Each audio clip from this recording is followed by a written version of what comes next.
Pois de novo estamos con todos vostedes, ya damos a boa noite e a benvida a Xaquín Rubido, presidente da Pedra, plataforma en defensa da ría de Arousa.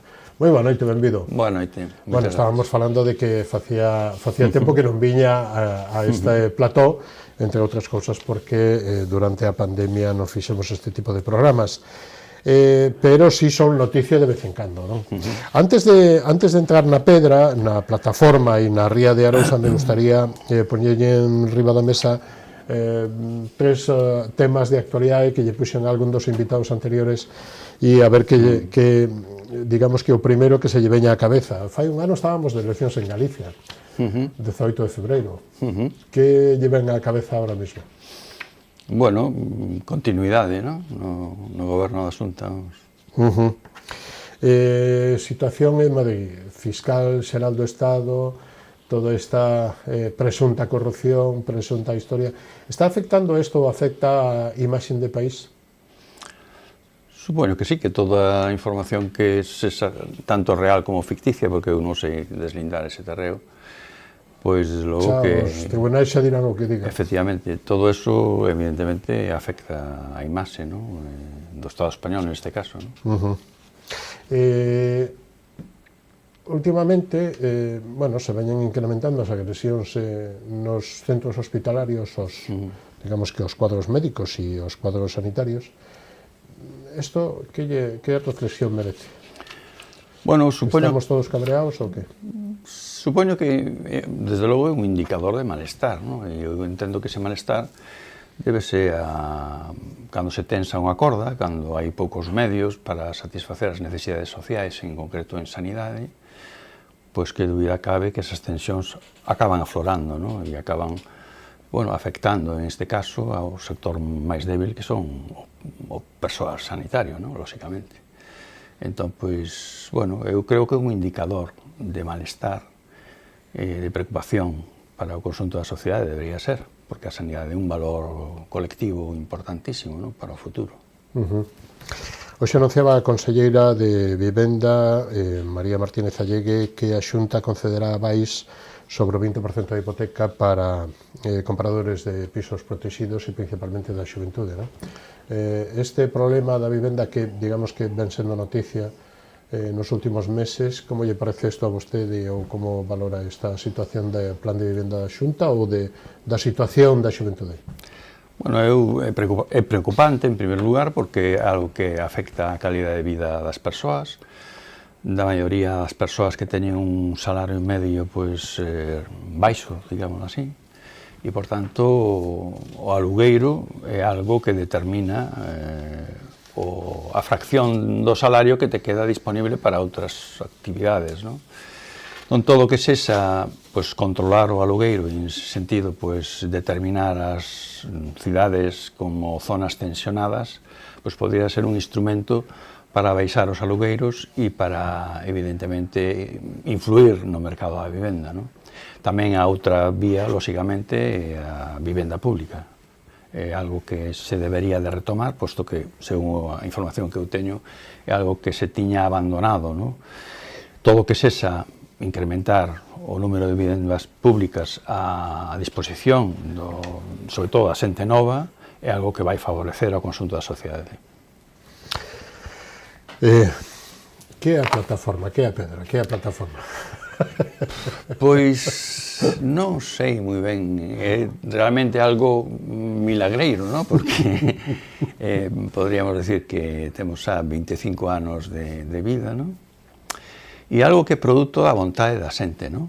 Porque, bueno, igual moita xente non o sabe, pero xa levamos bastantes anos sin cobrar ningún tipo de cuota, funcionando de unha forma moi aberta, moi horizontal, coa participación de todos os sectores productivos, como sempre, de unha forma dinámica, o sea, en función de como vai a realidade, pois a asistencia de maior ou menor, pero poderíamos decir que unha media, e temos reunións semanais normalmente, unha media entre 20 e 25 persoas, pero poden ser máis cando a cousa está mal por algún motivo ou hai algún problema quente, e realmente eu considero que eso só en si mesmo é algo moi importante porque é un lugar donde nos comunicamos, donde dialogamos, donde chegamos a acordos, a consensos e donde actuamos sobre a nosa realidade máis inmediata, que é a Ría de Arousa.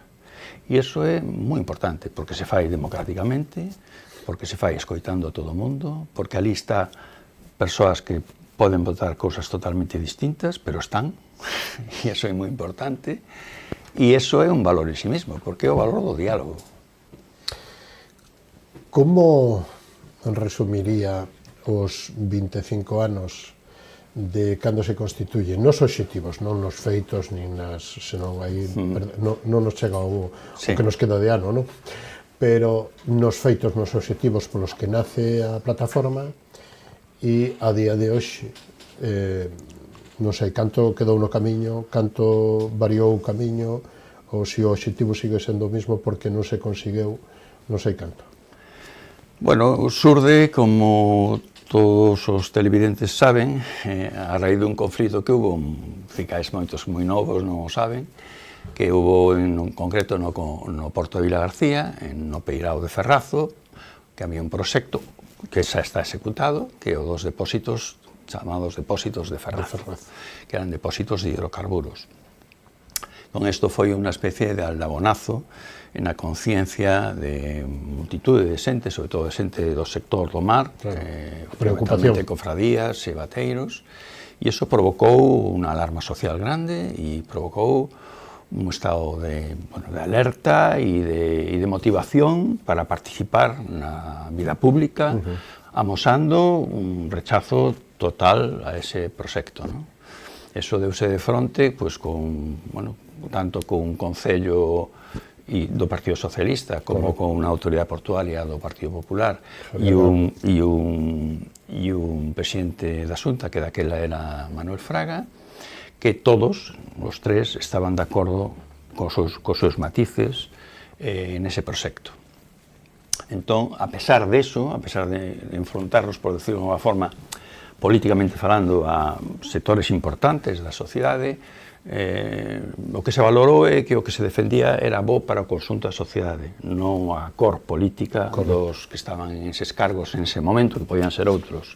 Entón, ese xeito de actuar, independentemente de que partido político é fulanito ou menganito, ese xeito de actuar foi unhas marcas de identidade da plataforma, non? O sea, podríamos decir que a plataforma pretende defender a Ría de Arousa, ti me decías que a definira, en calquera caso, sesa calquera o escenario político, sesa calquera o escenario político que este, o sea, se goberno o BNG, goberne o PSOE, goberne o PP ou gobernen as alianzas que sesan, a plataforma en defensa da Ría de Arousa vai a estar ao lado da xente da Ría defendendo os seus intereses, defendendo esa mestura de medio ambiente e produción e productividade que significa Ría de Arousa. Significa biodiversidade e significa unha elevada productividade e, por tanto, benestar para un conxunto de cidadanos moi grande que afecta, ademais, dun xeito transversal ao conxunto dos concellos da Ría de Arousa, non?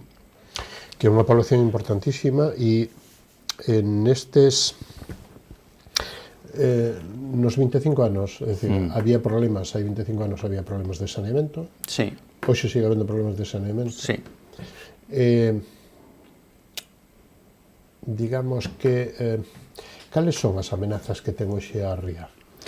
Digamos que as principais, as 3 ou 4. Digamos que en todo esta travesía destes 25 anos, seguindo o fío do que ti plantexabas, dimos pasos importantes socialmente e a nivel de movilización e a nivel de respaldo social, puesto que fomos capaces de paralizar a famosa Lei de Acuicultura de Galicia, puesto que fomos capaces de paralizar o anterior, o anterior casi, incluso 11, ¿no?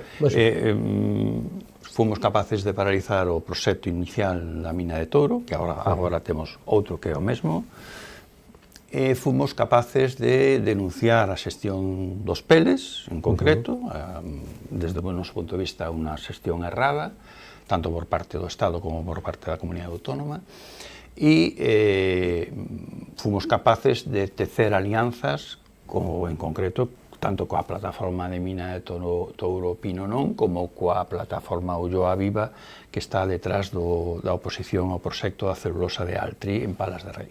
Por tanto, fomos capaces de mobilizar a sectores da sociedade moi grandes, sempre combinando con alianzas con outros movimentos sociais que surden a raíz de conflitos concretos, pero que afectan finalmente a mesma Ría de Arousa, porque, insisto, a Ría de Arousa e o río Ulla forman unha única unidade ecolóxica, non son realidades segregables, por tanto, todo o que afecta ao río Ulla afecta necesariamente... Sí, o Umia menos, pero... O Umia tamén, pero o Umia ten menos caudal, ¿no? O que ten máis caudal e o que ten maior superficie de cunca hidrográfica é o Ulla. Entón, eso é determinante para a vida e a sobrevivencia da Ría de Arousa. Digamos que por resumir para a xente que non son os da... digamos que non son os da Ría de Arousa e a xente do mar... digamos que se interese polas reivindicacións e polo análisis, vale, da situación. Principais problemas da Ría de Arousa hoxe son contaminación contaminación de primeiro, de segundo? A contaminación, porque realmente estamos en un escenario de menor vento do nordés, menor afloramento e menor renovación das aguas da ría. Entón, a contaminación produce maior efecto agora que hai 20 anos, por decirlo de unha forma. Eso sería o primeiro, digamos, epígrafe da cuestión. O segundo, o modelo territorial, o modelo de desenvolvimento que queremos. Proxectar a gran celulosa de Altri en Palas de Rei e a mina de Touro Pino de cobre, eso vai en contra do modelo productivo que temos en Galicia e en particular na Ría de Arousa. Eso non son modelos que podan convivir. Por que non son modelos que poden convivir? Porque demanda moitísima cantidade de auga do río Ulla, por tanto o río Ulla vai levar menor caudal e aportan moitísima contaminación. Por tanto, se hai menos caudal e máis contaminación, o efecto será moito maior sobre a Ría de Arousa.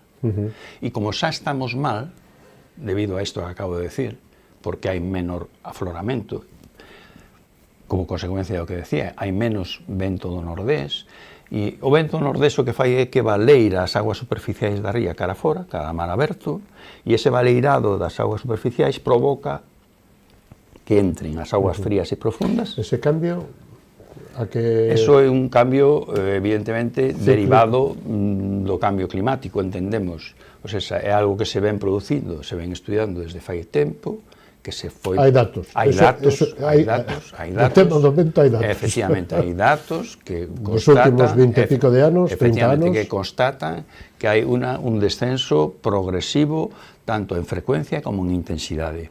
E iso que dá lugar é que ese afloramento que falábamos, esa entrada de agua fría e profunda pola cara sur da ría, como consecuencia de como si da terra, aí está. Eso é o alimento da ría, é o que, digamos, dá de comer aos bivalvos, é o que fai que a nosa productividade biolóxica sexa tan grande, etc. Eso está indo a menos. E o estar indo a menos, que significa? Significa que os bivalvos están máis debilitados e, por tanto, son moito máis sensibles á contaminación e aos baixóns de salinidade que producen os desencoros. Esas mortandades tan brutais que se están producindo nos últimos anos como consecuencias deses desencoros salvaxes, prodúcense en este contexto actual, porque os bivalvos están máis débiles. Na plataforma hai biólogos. Sí. E biólogos dos centros de investigación mariña que somos, que temos centros, algúns temos centros, non? E además centros importantes, de referencia non só galega, sino europea ou mundial. Sí, sí.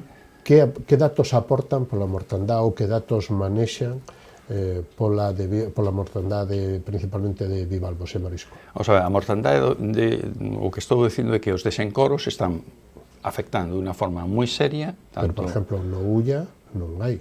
No Ulla, sí, hubo. Bueno, no Ulla temos 3 encoros, que son Porto de Mouros, Brandariz e Touro.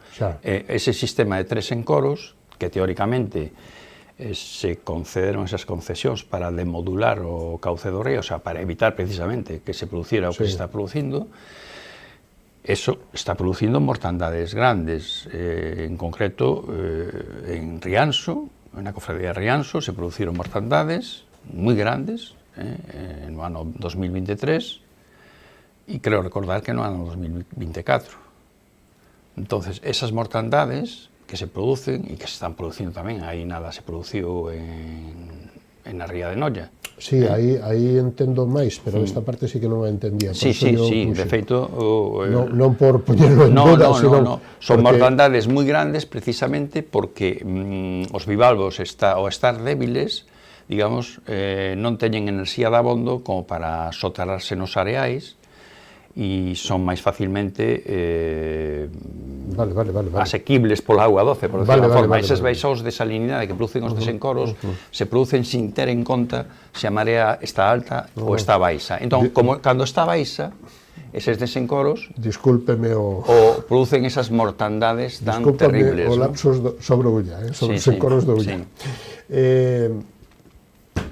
Que datos teñen sobre Altri e donde ven a Xunta e donde ven o Ministerio en Madrid para este tipo de informes e este tipo de, non sei se son filtracións interesadas ou desinteresadas que se están coñecendo últimamente. Vamos a ver, Altri é un proxecto, pola información que eu teño, que é un proxecto estrela da Xunta de Galicia, que impulsa a sociedade precisamente que se nomea como Impulsa, donde o capital público e o capital privado pretenden, digamos así, fomentar unha serie de iniciativas empresariais e en concreto Altri, que é unha macrocelulosa que inicialmente ia ser de fibras testis, pero que en realidade... Antes estaban todos de acordo, non? O sea, hai anépico, antes das eleccións estaban as tres forzas políticas de acordo, non? Bueno, sobre o proxecto de fibras teóricamente testis. Falaban de fibras testis, pero na realidade ese proxecto... Fibras testis de base vegetal. Efectivamente. É dicir, dos árboles. Sí, efectivamente. O problema é que eso non é certo. Virou totalmente, o proxecto non é ese.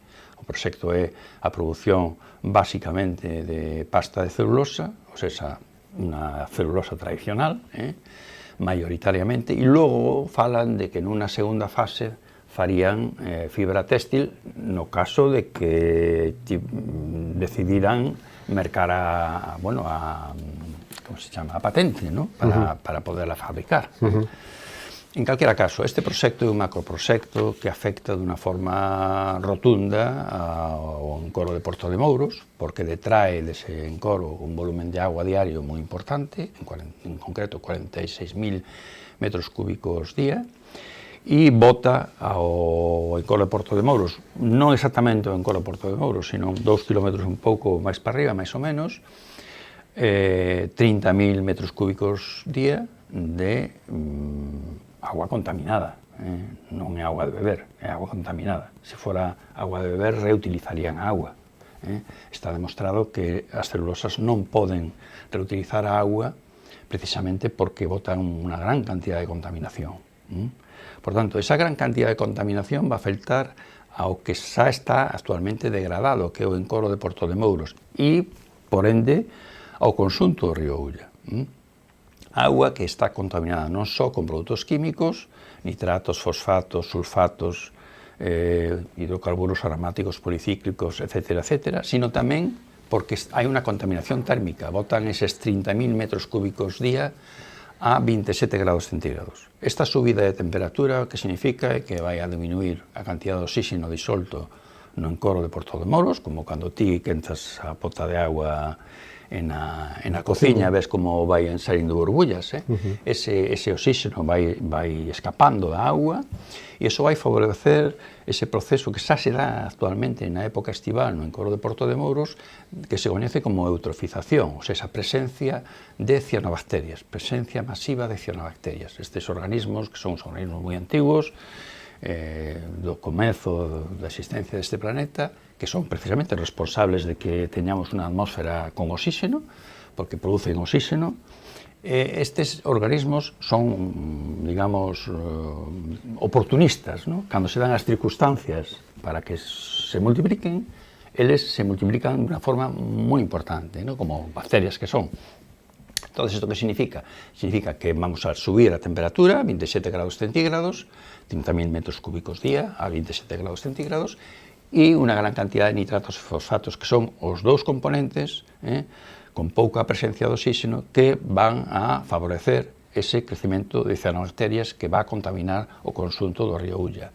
Eso va a afectar, lóxicamente, sí ou sí, a calidade do conxunto do río e vai a afectar, lóxicamente, sí ou sí, xunto con esa contaminación, a Ría da Arousa, que xa está nunha situación de debilidade na actualidade. Por tanto, estes proxectos, tanto de Altri como da mina de Touro, son proxectos que, insisto, teñen dos factores que son determinantes para o futuro da Ría da Arousa, e é que detraen agua, o sea, quitan agua do río Ulla e botan contaminación. Por tanto, vamos a ter menor cantidad de agua no río Ulla e vamos a ter maior contaminación. E iso vai afectar a Ría da Arousa. E ollo, porque estamos en un escenario de cambio climático.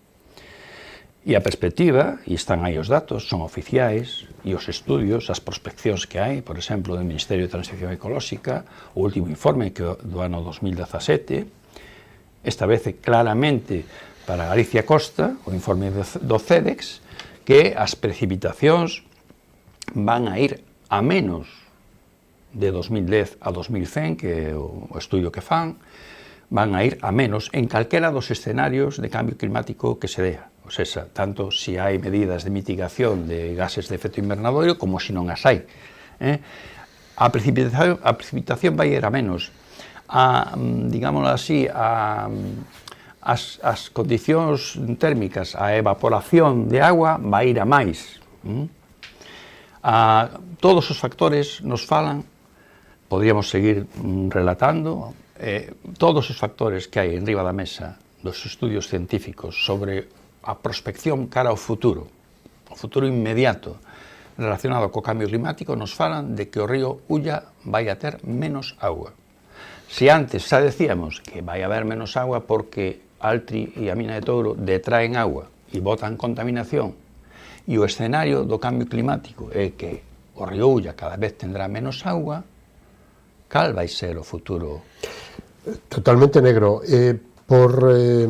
Por avanzar, e porque creo que máis explicado non se pode facer, o que acaba de decir vostede, como preocupación de unha amenaza todavía é posible, de momento non é real.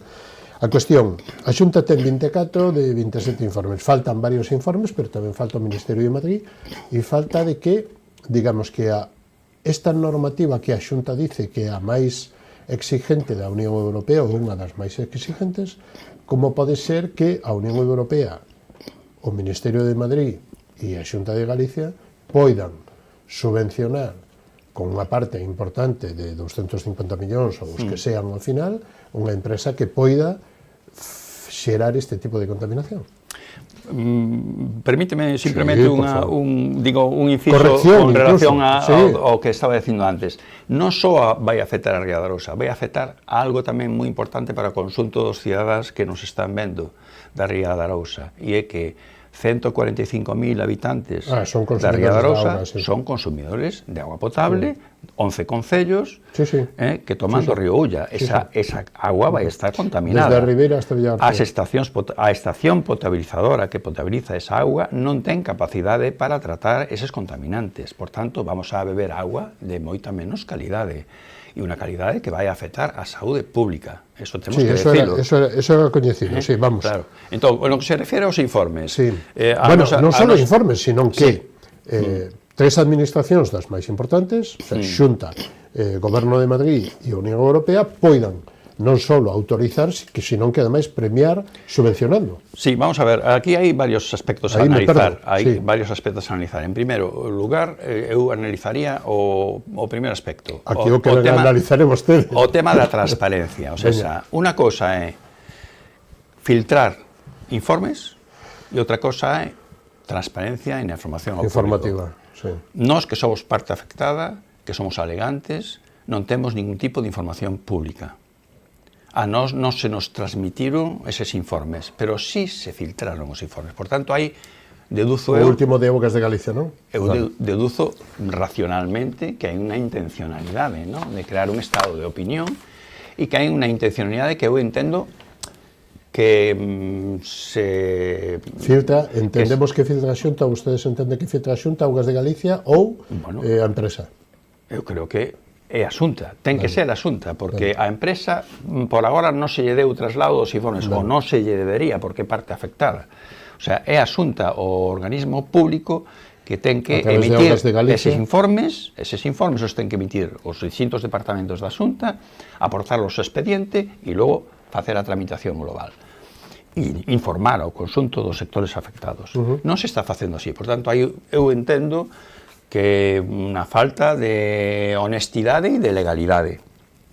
Non son abogado, non vou entrar en ese terreo, pero desde logo que me parece mal como cidadán. Logo, está claro que se trata de crear un estado de opinión pública, de intentar influir, de intentar determinar que isto é algo que sí o sí se vai a facer, e nós queremos decir que hai unha gran oposición social a este proxecto. O sea, a movilización que se fixo última en Santiago de Compostela, no Obradoiro, é unha movilización histórica en Galicia. Non recordo, e teño bastantes anos, unha movilización dese calado. Isto ten percorrido social. Refírome que hai unha parte importante da sociedade galega que está en contra. E eu entendo que esa parte da sociedade vai a seguir presionando en contra da instalación desta fábrica. Vai a atopar esta fábrica recursos públicos para instalarse? Eu espero que non. Lógicamente. Por qué? Porque realmente é unha fábrica que vai producir un impacto terrible en unha parte moi importante e moi significativa para o conxunto da sociedade galega, que é o sector produtor do mar da Ría de Arousa e o sector agrogandeiro da zona central de Galicia, que é moi importante. Están todos os queixos, todas as transformacións en ecolóxico que hai en toda esa zona, unha zona moi rica, moi productiva, cun nivel de paro 2 puntos inferior á media de Galicia, por tanto, nada deprimida e que non é ningún salvavidas a celulosa de Altri. Todo o contrario. É un proxecto que vai a destruir esa estructura que existe na zona central de Galicia, repito, tanto a agrogandeira como, o que comentaba o anterior interlocutor teu, o sector do turismo sostible relacionado co Camiño de Santiago.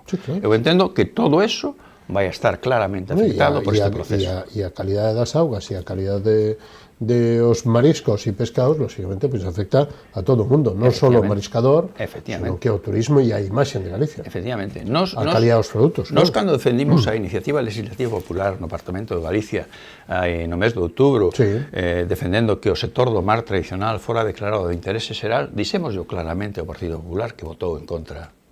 Dixémoslle claramente, vostedes votan en contra porque realmente o que queren é tomar latas de berberichos de Portugal e de ameixas francesas. Vostedes, para onde camiñan é para eso, para que Galicia desapareza como potencia marisqueira. E hai que lembrar que o mexillón somos a primeira potencia de Europa. E están xogando con lume, porque non só é a importancia social dos sectores afectados, sino que é a importancia para o conxunto da economía. Pero por eso digo... E para a imaxen de Galicia. Por eso decía que non sei, o sea, non vexo, non chego a ver o porqué outras administracións e outros...